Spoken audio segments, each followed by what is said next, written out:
ரெண்டே கால் வருஷத்துல ஆட்சிக்கு வந்துட்டீங்கன்னு ரொம்ப கிண்டலா கேலியா சிலர் பேசுறாங்க. எங்களோட இந்த ரெண்டே கால் வருஷ டிராவல்ல எவ்வளவு வலியும் வேதனையும் இருக்குது.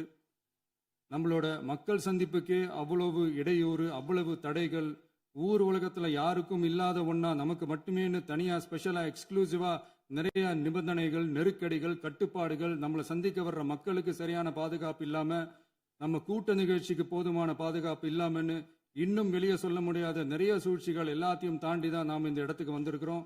But still miles to go.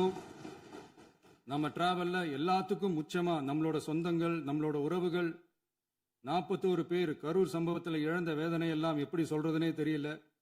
நம்ம மனசை விட்டு என்னைக்கும் அந்த வலியும் வேதனையும் நீங்கவே நீங்காது.